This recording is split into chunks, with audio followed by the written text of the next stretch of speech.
modality, the way they conduct themselves is a group of 100 or 200 people land up where a pastor is conducting a prayer meeting, about 15-20 people, not even more than that. और जो 200 लोग आके मारपीट करते हैं, वहां पे ladies होंगे, बच्चे होंगे, पास्टर होंगे, सबको मारपीट करते हैं। उसके बाद पुलिस पे प्रेशर डालते हैं, इनको पकड़ के ले जाओ, ये कन्वर्ट कर रहे हैं। मजेदार की बात है कि वो ऑलरेडी क्रिश्चियंस हैं, या कई बार ये भी हो सकता है वो क्रिश्चियंस नहीं है, लेकिन अगर वो यीशु मसीह की गुण गा रहे हैं तो उसमें क्या गलती है, आप बताएं। अगर सचमुच में कन्वर्जन से डर है, और जब से इंडिपेंडेंट हुआ है हम लोग 70 साल में कितने ईसाई बन गए? सरकार में जितने मंत्रीज हैं सब हमारे क्रिश्चियन स्कूल से पढ़ के आए, सारे क्रिश्चियन बन गए। Why are they not named Christians? Why have not they declared themselves Christians?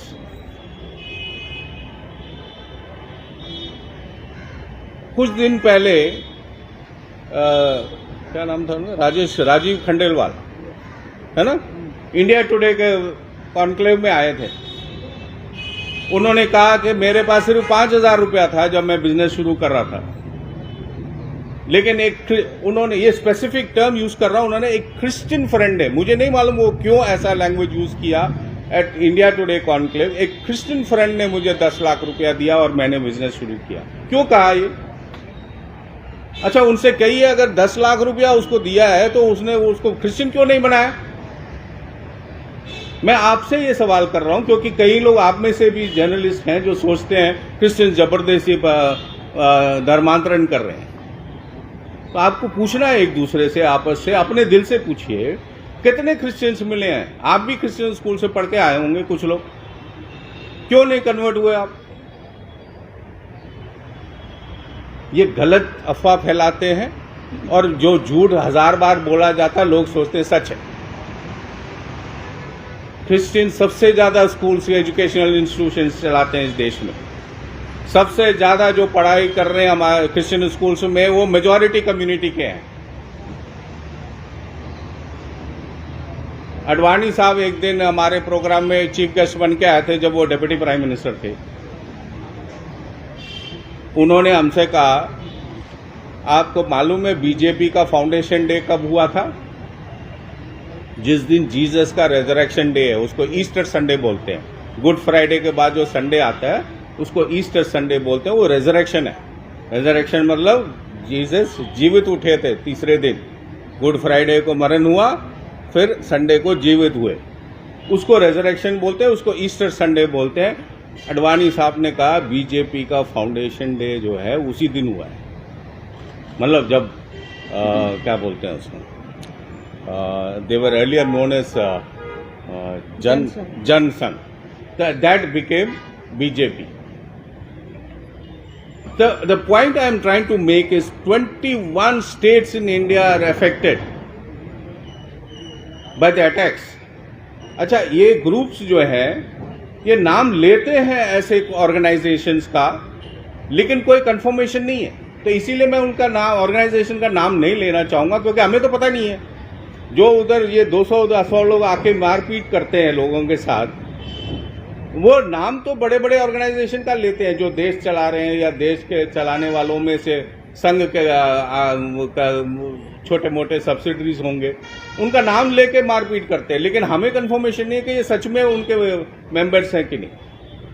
मैं आपको ये बताना चाहूंगा 305 इंसिडेंट्स हुए हैं जनवरी 1 से लेकर 30 सितंबर तक पूरे इंडिया में क्रिश्चियंस के खिलाफ, और 1 जनवरी से अगर 30 सितंबर तक गिनोगे 273 डेज हैं, उसमें 305 इंसिडेंट्स हुए। तो इसका मतलब एक दिन में एक से ज्यादा इंसिडेंट्स हो रहा है क्रिश्चियंस के खिलाफ हमारे देश में, और ये माइनॉरिटी के खिलाफ है। अगर माइनॉरिटी को प्रोटेक्शन देना है वो किसका काम है? सेंट्रल गवर्नमेंट कहता है, निर्मला जी अभी पीछे यूएस में किसी इंटरव्यू में बता रहे थे, ये तो हमारे मध्य प्रदेश के रूल में नहीं हो रहा है, किसी और के पार्टी के गवर्नमेंट में हो रहा है। लेकिन isn't it a fundamental duty of the Home Minister of India to take care of the provide safety of every citizen in this country. इसमें क्या देखना है कि ये स्टेट का मैटर है, ये सेंटर का मैटर है? लेकिन होम मिनिस्टर इंडिया में किस लिए बिठाया? फिर तो जरूरत नहीं है। अगर स्टेट को ही देखना है law and order, home minister union government में क्या जरूरत है? और तीन स्टेट मिनिस्टर्स क्यों रखना है होम मिनिस्ट्री के अंदर? सबसे ज्यादा इंसिडेंट्स हुए in the month of September, 69 incidents were reported. We have a helpline number which is called UCF toll free helpline number 1800-208-4545. We launched this, United Christian Forum launched this on 19 January 2015, immediately after our friend became a ruler in this country. And from that time itself, Christian feared that something will happen. That's why this helpline number was launched. 69 incidents were reported in the month of September, 50 incidents in August, 37 in January, 27 each in March, April and June, 20 in February, 15 in the month of May. This is the breakdown. I can they will share the press statement with you. And इसमें ये जो 305 incidents है, इसमें से सबसे ज़्यादा जो है 169 incidents have taken place in 4 North Indian states. They are Uttar Pradesh leading with 66 incidents, Chhattisgarh 47 incidents, so-called ruled by a secular government, Jharkhand 30 incidents, Madhya Pradesh 26 incidents. ये चार जो नॉर्थ इंडियन स्टेट्स हैं, ये चारों मिला के 169 है, which is almost 75% of incidences if you take note of violence against Christians in India. बाकी स्टेट्स में भी है. Karnataka is also trying to become North India now with 32 incidents. And Karnataka is recently now they are in news about group of people forcefully entering into the church last Sunday, and they started conducting their own prayers there. The group of people who are not Christians, but they conducted their own prayers. Now this is whose job is that? How do you? Isn't it the job of the police to secure? But they say as per the law, the law and order रखना police का काम है. We have to maintain a public order. तो public order maintain करना अगर police का है, जब किसी और धर्म के लोग आके एक धर्म के धर्म स्थान में बैठ के उनका अपना धर्म का वो करें, तो वो गलत नहीं है. पुलिस का काम क्या है फिर? Why did they allow that? अच्छा, ये बहुत अच्छी बात है कि क्रिश्चियंस ने रिटेलिएट नहीं किया. अगर किया होता तो उधर मारपीट होती. Then it would have been declared as a riot. And see, there are also incidences. Bihar has faced 19 incidences, Orissa 15, Maharashtra 13, Tamil Nadu 12, Gujarat 9, even Punjab has seen 8 incidents of violence against Christians. Andhra Pradesh 5, Haryana 5, Uttarakhand 5, Delhi 3, the national capital of India, 3 incidences of violence. I don't know whether you are aware, in the month of June, one church was demolished by the government itself, the Catholic church in, what was the name? Nado Sarai. And the dispute between the state chief minister and the lieutenant governor is they are blaming each other, which is their model of functioning. We all know that. Telangana 2 incidences, West Bengal 2 incidences, Rajasthan is 2 incidences, Assam and Himachal 1 each. Even Himachal Pradesh, where people usually go for tourism purposes. And during this 9 months, from January to September end, we had received 1,360 calls, 62 calls on UCF helpline number. But out of that we found, see, there are many people who call up just for concerns, but ये सारे incidents नहीं थे. उसमें से we shortlisted and made that actual violence because of the faith happened only in the cases of 305.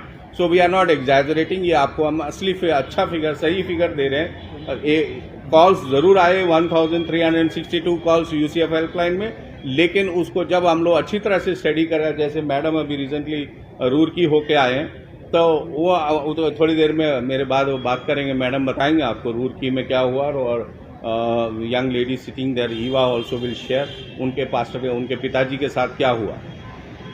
तो ऐसे incidents हो रहा है. इसमें से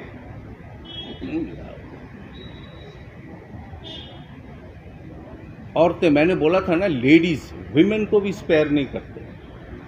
इस 305 इंसिडेंसेस में 1331 women have received some kind of, whether they must have been assaulted or injured, लेकिन their prayer was disrupted. And ये जो ग्रुप्स हैं जो प्रेयर कर रहे थे, उसमें से 588 were belonging to the tribal groups and 513 were from Dalit background. ये 305 में से 288 were mob violence. The mob comes and attacks. That is kind of, ये mob is not, they don't come alone. This 100 and 200 people of mob, they don't come alone. They are accompanied by the police team. So it looks like a pre-planned है. Police साथ में आता है, ये लोग मारपीट करते हैं, पुलिस साथ में देखता है, फिर पकड़ के पास्टर और उनको पकड़ के थाने में ले जाके बंद कर देते हैं. Then the police explanation is, अगर हम इनको बंद नहीं करेंगे तो मार डालेंगे. टू मेंटेन पीस और to save safety of the pastors we are detaining them. ये एक्सक्यूज है. और 9 स्टेट्स इन इंडिया में इस समय एंटी कन्वर्जन लॉज, जो वैसे गवर्नमेंट बोलता है freedom of religion act.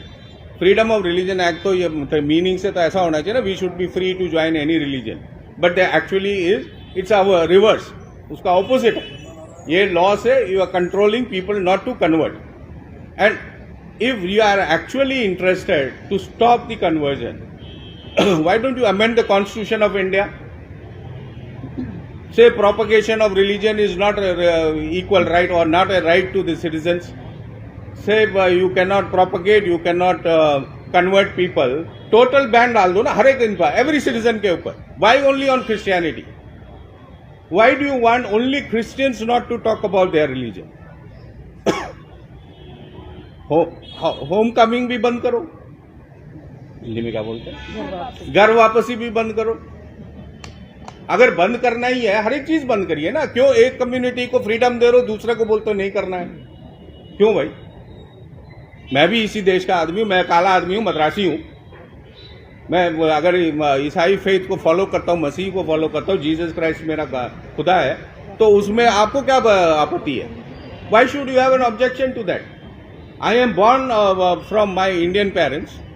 My parents were Tamilian, my parents were Christians, my great parents were Christian. तो ये भी आजकल है, एक ट्विटर में मेरे पीछे पड़े रहते हैं, तू कब क्रिश्चियन बना बताओ. कर्नाटका में कानून ला रहे हैं, पास्टर्स को बोलते हैं आप कब क्रिश्चियन बने बताओ. Okay, you ask everyone, no, ask every citizen of this country when did they become started following a particular religion. Tell every one of us to fill up that form. This is my demand. See, Christian population पूरे India में कितना है according to the government? According to the census of 2011, 2.3% out of 136.64 crore of Indian population as per 2019 record. Sorry, I will just take a sip of water.